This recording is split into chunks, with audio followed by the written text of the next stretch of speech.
नेपाली राजनीतिका लागि मंगलबार निकै दुखद रह्यो। एका बिहानै संविधान सभाका पूर्व अध्यक्ष एवं नेकपा एमालेका उपाध्यक्ष सुभाष चन्द्र नेमवाङको निधनले राजनीति वृत्त स्तब्ध बनेको छ। एक भद्र र शालीन नेताको परिचय बनाएका नेमवाङको मंगलबार हृदयघातबाट त्रिवी शिक्षण अस्पतालमा निधन भएको हो। संविधान निर्माणका क्रममा थुप्रै चुनौती र अप्ठ्याराहरू आएका थिए। विषम परिस्थितिमा पनि नेमवाङले कतै विचलित नभएर संविधान निर्माणमा महत्त्वपूर्ण भूमिका निर्वाह गर्नुभयो। सबै राजनैतिक दलहरूलाई मिलाएर जाने खुबी नेमवाङमा रहेको थियो। आफ्नै पार्टीले पनि कुनै गलत निर्णय गरेमा नेमवाङ त्यसको खुलेरै विरोध गर्ने गर्दथे। नेपालको राजनीतिमा नेमवाङले गरेको योगदान इतिहासमा अमर रहिरहनेछ। पछिल्लो समय राजनीतिप्रति देखिएको वितृष्णाले नेमवाङलाई सधैँ चिन्तित बनाइरहन्थ्यो। संविधान निर्माणका क्रममा अग्रमोर्चामा रहेका नेमवाङले देशका लागि अझै केही योगदान दिन बाँकी थियो। शान्ति प्रक्रियालाई टुङ्गोमा पुर्याउन अझै नेमवाङको आवश्यकता रहेको थियो। तर मंगलबार नेमवाङ राजनीतिको कार्यभार अधुरै छोडेर सदाका लागि अस्ताएका छन्। नेपालको राजनीतिमा नेमवाङको अभाव सधैँ नै खड्किरहनेछ। नेमवाङबाट नयाँ पुस्ताले धेरै कुरा सिक्न पाउनेछन्। अहिले पनि राजनीतिक दलहरूका बीचमा द्वन्द्व र ध्रुवीकरण बढिरहेका बेला नेमवाङले दलहरूलाई एकताबद्ध बनाएर लैजाने प्रयास गरिरहेका थिए। मंगलबार नेमवाङ हामीबाट सधैँका लागि विदा भए पनि राजनीतिमा उनले दिएको योगदान भने सधैँ अतुलनीय रहिरहनेछ।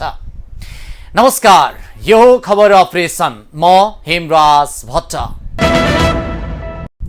मंगलबार दिवंगत भएका नेता सुभाष चन्द्र नेमवाङको पार्थिव शरीर एमाले पार्टी कार्यालय च्यासलमा राखिएको छ। 2 दिनसम्म अन्तिम श्रद्धाञ्जलीका लागि नेमवाङको पार्थिव शरीर च्यासलमा राखिएको हो। अचानक हृदयघात भएपछि नेमवाङलाई उपचारका लागि त्रिवी शिक्षण अस्पताल महाराजगञ्ज लगिएको थियो। तर शिक्षण अस्पतालमा नेमवाङलाई चिकित्सकहरूले मृत घोषणा गरिदिए। राजनीतिमा भद्र र शालीन नेताको छवि बनाएका नेमवाङको निधनले देश नै स्तब्ध बनेको छ। नेपाल सरकारले नेमवाङको अन्त्येष्टि राजकीय सम्मानका साथ गर्ने निर्णय पनि गरेको छ। हेर्नुहोस् यो रिपोर्ट।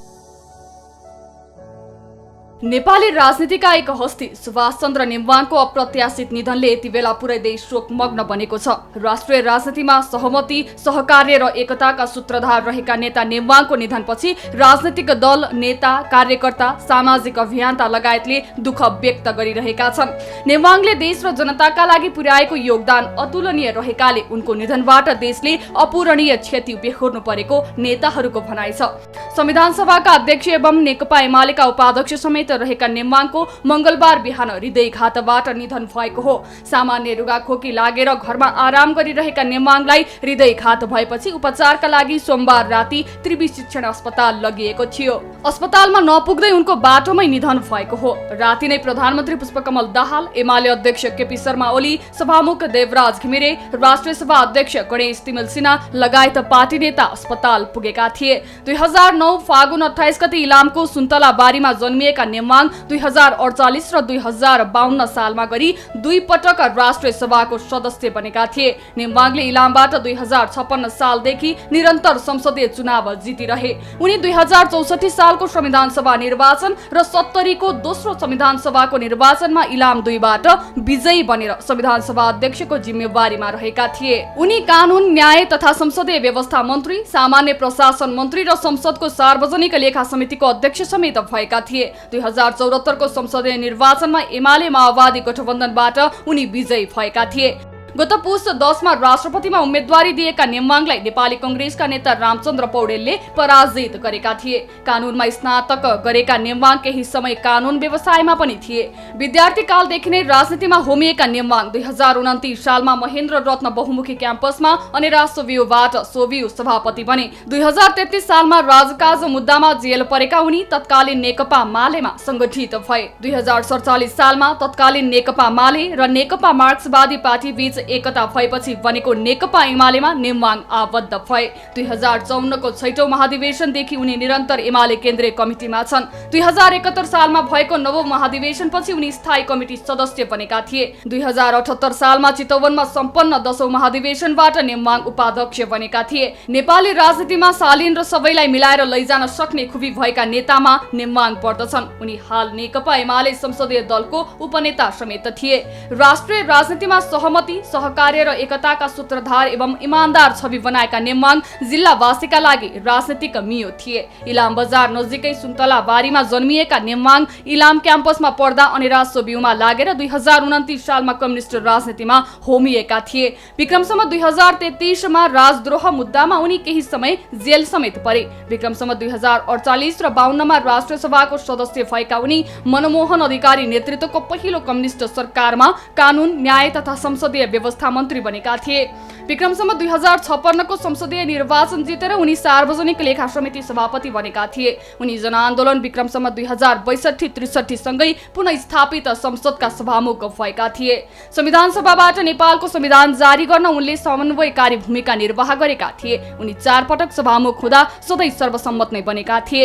नेमवाङ हाल नेकपा एमाले संसदीय दलको उपनेता रहेका थिए। नेमवाङको निधन भएको खबर पाएसँगै गृह जिल्लाका विभिन्न राजनीतिक दल, नेता, सामाजिक अभियन्ता, विद्यार्थी लगायतले समेत दुःख व्यक्त गरिरहेका छन्। नेमवाङको निधनबाट देशले अपूरणीय क्षति बेहोर्नु परेको अधिकांशको भनाइ छ। देश र जनताका लागि पुर्याइएको योगदान अतुलनीय हुने जनाउँदै इलाम पनि शोकमग्न भएको छ। स्वर्गीय नेता सुभाष चन्द्र नेमवाङलाई श्रद्धाञ्जली दिनका लागि शीर्ष नेताहरू एमालेको पार्टी कार्यालयमा पुगिरहेका छन्। श्रद्धाञ्जली दिने नेताहरूले नेमवाङको निधनले नेपाली राजनीतिमा अपूर्ण क्षति भएको प्रतिक्रिया दिएका छन्। नेमवाङको शालीन र भद्रताको सबै नेताहरूले मुक्त कण्ठले प्रशंसा गरेका छन्। सहमति र सहकार्यबाट कुनै कामलाई निष्कर्षमा पुर्याउन सक्ने खुबी नेता नेमवाङमा रहेको थियो। श्रद्धाञ्जली दिन एमाले पार्टी कार्यालयमा पुगेका नेताहरूका आँखा रसाएका थिए, केही भक्कानिएर रोएका समेत थिए। श्रद्धाञ्जली दिने क्रममा नेमवाङलाई कसले कसरी सम्झे त? हेर्नुस् यो रिपोर्ट। संविधान सभा अध्यक्ष सुभाष नेमवाङको निधनपछि देशका शीर्ष नेताहरूदेखि सरकारका प्रमुखहरूले दुःख व्यक्त गरेका छन्। राष्ट्रिय राजनीतिमा सहमति, सहकार्य र एकताका सूत्रधार रहेका नेता नेमवाङको निधनपछि सबै राजनीतिक दलका नेता, कार्यकर्ता, सामाजिक अभियन्ता लगायतले दुःख व्यक्त गरेका हुन्। नेमवाङले देश र जनताका लागि पुर्याएका योगदान अतुलनीय रहेकाले उनको निधनबाट देशले अपूरणीय क्षति बेहोर्नु परेको नेताहरूले बताएका छन्। सुभाष नेमवाङको निधनपछि उनी बारे कुन नेताले के भने हेर्नुहोस्। मुलुकमा जातीय द्वन्द्व फिज्जे लागि भन्ने डर कता भइरहेको, धार्मिक सहिष्णुता भाँड्ने लागि भन्ने डर कता भइरहेको, विधिको शासन लागू नहोला, कानुनी राज्यमाथि प्रश्न उठ्ला, लोकतान्त्रिक पद्धतिमाथि लोकतान्त्रिक संस्थाहरू कमजोर भएका हुन् कि भन्ने खालको प्रश्न उठ्न लागिरहेको बेलामा सुभाष नेमाङ जो कानुनी रूपमा एकदम एउटा चाहिँ नि आफूलाई त्यो ढङ्गले विज्ञता हासिल गरेको व्यक्ति, संविधान निर्माणका दौरानमा उहाँले सभामुख भएर अथवा संविधान सभाको अध्यक्ष भएर जुन खालको भूमिका निर्वाह गर्नुभयो र नेपालका राजनीतिक दलहरूको बिचमा कहिलेकाहीँ दूरी बढ्दा, कहिलेकाहीँ तिक्ततापूर्ण सम्बन्ध रहँदाखेरि उहाँले जुन खालको मध्यस्थकर्ताको भूमिका निर्वाह गर्नुभयो। विशेष गरेर विधिको शासन र कानुनी राज्यलाई स्थापित गर्ने कुरा, न्यायिक सर्वोच्चतालाई स्थापित गर्नुपर्छ भन्ने कुरामा उहाँले जहिले पनि आफूलाई त्यो सही ठाउँमा राख्नुभयो र अतिवादी विचारहरू हाबी हुन खोजेको बेलामा राष्ट्रिय एकतालाई मजबुत बनाउने कुरा, राष्ट्रिय अखण्डतालाई मजबुत बनाउने कुरा, अतिवादी विचारहरू चाहे त्यो क्षेत्रीयतावादी विचार होस्, चाहे त्यो जातिवादी विचार हो अथवा धार्मिक सहिष्णुता बिगार्ने खालका विचारहरू हुन्, यी सबैका विरुद्ध उहाँले जहिले पनि सन्तुलनकारी भूमिका खेल्नुभयो र उहाँले यो विषयमा आफूलाई एउटा अभिभावकको हिसाबले प्रस्तुत गर्नुभयो। उहाँलाई राष्ट्रपतिको रूपमा अगाडि सार्ने ढङ्गले हाम्रो पार्टीले तयारी पनि गरेको थियो। बिचमा राजनीतिक असमझदारीका कारणले प्रचण्ड कमरेड र केपी कमरेडको बिचको जुन खालको असमझदारी भयो त्यो कारणले त्यो जिम्मेवारी उहाँले पाउन सक्नु भएन। त्यो जिम्मेवारी उहाँले पाएको भए अझ धेरै राम्रो हुन्थ्यो भन्ने कुराको अनुभूति उहाँको निधन पछाडि हामीले महसुस गरेका छौँ र उहाँको निधनले मलाई लाग्छ राज्यले ठुलो क्षति पुर्याएको छ। अस्ति मात्रै हामी कोशी प्रदेशको युवा सङ्घ नेपालको अधिवेशनमा उहाँ प्रमुख अतिथिको हिसाबले र म विशेष अतिथिको हिसाबले सँगसँगै थियौँ। त्यतिखेर पनि उहाँले निकै नै सन्तुलित विचार दिनुभएको थियो। जातीय अतिवादका विरुद्ध, धार्मिक असहिष्णुता फिजाउने तत्त्वहरूको विरुद्ध उहाँले जुन खालको भूमिका खेल्नुभयो र अन्तिम बेलासम्म पनि उहाँले आफूलाई सही ढङ्गले आफ्नो भूमिका खेल्नुभयो र अझ पछिल्लो बेलामा त राज्यको संस्थापन पक्षले नै अलिक फरक खालका विचारहरू सम्प्रेषण गरिरहेको बेलामा अब हामीलाई बहुमत दिलायो भने पहिचानको राज्य दिलाउँछु भन्ने अभिव्यक्तिदेखि लिएर हिजो विराटनगरमा समाजवादी मोर्चाको कार्यक्रममा कोशी प्रदेशको नामै नराखिकन प्रधानमन्त्री, पूर्व प्रधानमन्त्री र सत्ता साझेदार दलहरूले जुन खालको कार्यक्रम गरिरहेका बेलामा सुभाष नेमाङ जतिको एउटा मध्यस्थकर्ता, सन्तुलित विचार राख्ने मान्छे, विधि र कानुनको वकालत गर्ने मान्छेको हामीले गुमाएर चाहिँ हाम्रो पार्टीले मात्र होइन सिङ्गो मुलुकले र सबै राजनीतिक दलहरूले ठुलो क्षति बिहोरे भन्ने चाहिँ अनुभूति चाहिँ हामीलाई भएको छ। एउटा अत्यन्त प्रतिभाशाली र जनप्रिय राष्ट्रिय नेतालाई नै हामीले गुमाएका छौँ। शोक सन्तप्त परिवारमाथि पर्ने चोट त अब थाहा छँदैछ। यसले समग्र राष्ट्रिय राजनीतिमा पनि अत्यन्त ठुलो क्षति पुर्याएको छ। उहाँ अत्यन्त सौम्य, अत्यन्त भद्र, संसदीय प्रक्रिया र सैद्धान्तिक दृष्टिकोणले एकदम स्पष्टता बोकेको मान्छे र व्यक्तिगत रूपले सबैसँग अत्यन्त प्रिय व्यवहार गर्ने र प्रिय स्वभावको मान्छे हुनुहुन्थ्यो। उहाँको अचानक निधनको समाचारले हामी अत्यन्त स्तब्ध छौँ, दुखी छौँ।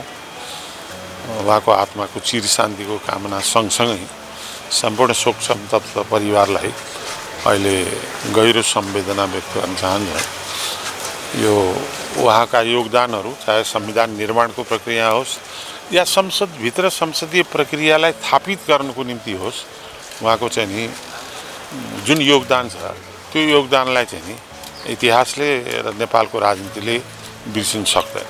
सुभाष नेमाङ वास्तवमा हामी सानैदेखि बाल्यकालदेखिकै साथी हौँ। हामीले इलाममा 7 कक्षादेखि हामी सँगै पढ्थ्यौँ। आज यो बडो अचानक उहाँको निधन भएको खबरले म अत्यन्तै स्तब्ध पनि भएको छु, दुखित पनि भएको छु। म सबभन्दा पहिले उहाँप्रति हार्दिक श्रद्धाञ्जली व्यक्त गर्न चाहन्छु र उहाँका शोक सन्तप्त परिवारजनहरू र सम्पूर्ण पार्टी परिवारसँग पनि मेरो हार्दिक संवेदना व्यक्त गर्न चाहन्छु। हामी 7 कक्षादेखि हामी सँगै पढ्यौँ।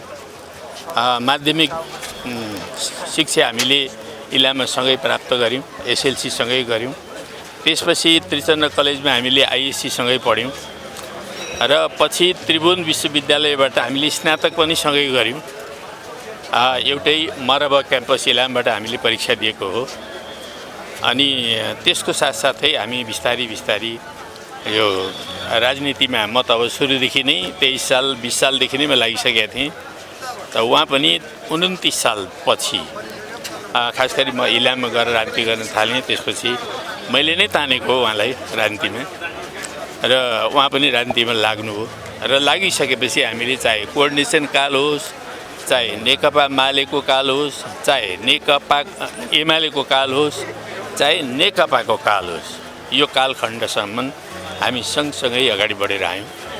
र हामीले खास गरिकन उहाँले यो देशको कम्युनिस्ट आन्दोलनलाई अगाडि बढाउन, लोकतान्त्रिक आन्दोलनलाई अगाडि बढाउन र समाजवादी आन्दोलनलाई अगाडि बढाउन महत्त्वपूर्ण योगदानहरू गर्नुभएको छ। र त्यसको साथसाथै एउटा कुशल सांसदको रूपमा र एउटा कुशल सभामुखको रूपमा उहाँले जुन ढङ्गको भूमिका खेल्नुभयो त्यो पनि महत्त्वपूर्ण छ। सर्वोपरि रूपमा चाहिँ उहाँ खास गरिकन संविधान सभाको पहिलो संविधान सभामा उहाँ संविधान सभा अध्यक्ष बन्नुभयो र संयोगवश म देशको 34औं प्रधानमन्त्री भएँ एउटै सभामा। र उहाँले त्यति बेला संविधान निर्माण गर्ने सिलसिलामा जुन प्रकारको भूमिका अध्यक्षको हैसियतले खेल्नुभयो र विविध खालका विचारहरू र राजनीतिक शक्तिहरूको बिचमा जसरी सहजीकरण गर्नुभयो त्यो चाहिँ असाध्यै महत्त्वपूर्ण योगदान हो। उहाँको जीवनको सबभन्दा चहकिलो पाटो मलाई लाग्छ त्यही पाटो हो र जसले गर्दाखेरि आज हामीले संविधान प्राप्त गरेका छौँ। माननीय सुभाष नेमाङ नेकपा एमालेको नेता मात्रै हुनुहुन्थेन, उहाँ यो देशको साझा नेताका रूपमा हुनुहुन्थ्यो। आज उहाँको निधनले नेकपा एमालेलाई मात्रै क्षति पुगेको छैन, सिङ्गो देशलाई निकै ठुलो असाधारण क्षति पुगेको छ। उहाँको एउटा असाधारण व्यक्तित्व, सबैलाई मिलाएर लान सक्ने क्षमता, आजको राजनीतिमा त्यस्तो नेताको अभाव छ। यो अभाव उहाँको निधनसँगै लामो समय रहने अवस्था देख्छु म। त्यसकारण विभिन्न राजनीतिक दलहरूका आफ्ना एजेन्डाहरू छन्, आफ्ना मान्यताहरू छन्, तर देश निर्माणको लागि साझा एउटा बिन्दुमा आउनुपर्ने अवस्था हुन्छ। त्यसको लागि कोही न कोही कसैले एउटा मियोको भूमिका खेल्न पर्ने हुन्छ। त्यो मियोको रूपमा आज सबै राजनीतिक दलहरूभित्र कोही थियो भने सुभाष चन्द्र नेमाङ हुनुहुन्थ्यो। त्यस्तो एउटा व्यक्तित्व हामीले गुमाएका छौँ, ठुलो क्षति भएको छ।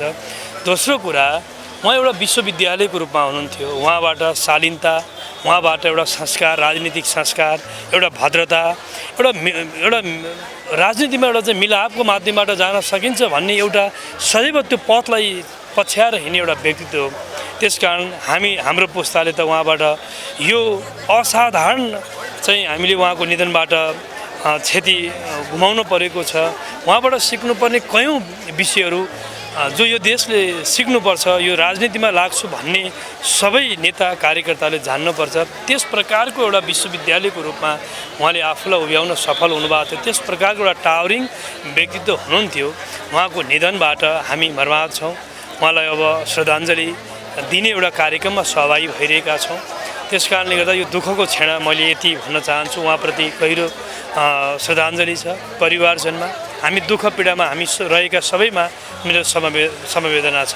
उहाँकै योग्यता, उहाँकै क्षमता, उहाँकै कुशलताको हो र उहाँकै एउटा चाहिँ शिखर नेतृत्वको कारणले गर्दा यो सफल भएको हो।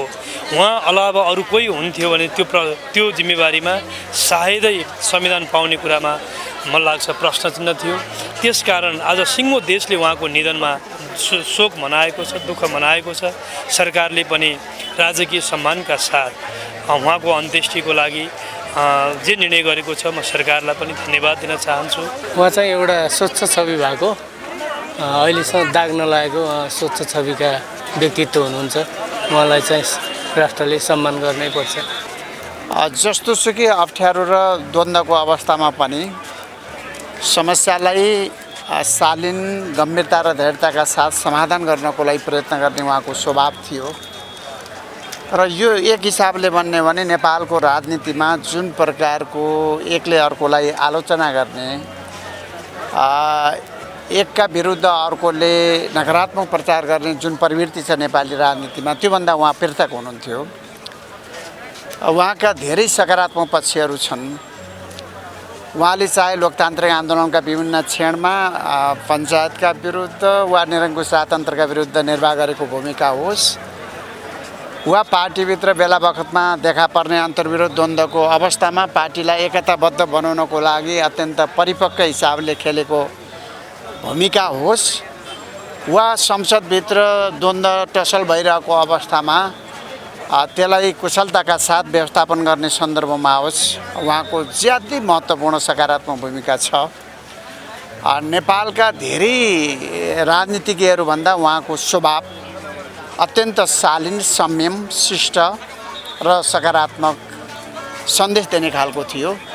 यसकारण उहाँको निधनले नेकपा एमालेको जीवनमा त ठुलो क्षति पुर्याएको छ नै, तर नेपालको समग्र राजनीतिक आन्दोलन मा समेत उहाँको अभाव खड्किन्छ।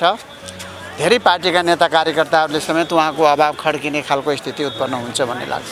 उहाँ एउटा देशकै सशक्त नेता हुनुहुन्थ्यो र आज नेकपा एमालेको मात्रै क्षति होइन, यो देशकै क्षति भएको छ। सबै नेपाली जनताले सम्मान गर्नुपर्ने मान्छे र उहाँकै नेतृत्वमा संविधान सभाको अध्यक्ष भएको हिसाबले एउटा संविधान पनि नेपालमा प्राप्त गरेका थियौँ र सारा नेपालीहरू दुःखमा शोकमा डुबेका छन् भन्ने मैले महसुस गरेको छु। एउटा शालीन व्यक्तित्व, मैले संसद भवन प्रवेश गरिराख्दाखेरि उहाँलाई मैले शालीनै देख्थेँ। शालीन व्यक्तित्व भनेर नै म स्मरण गर्न चाहन्छु।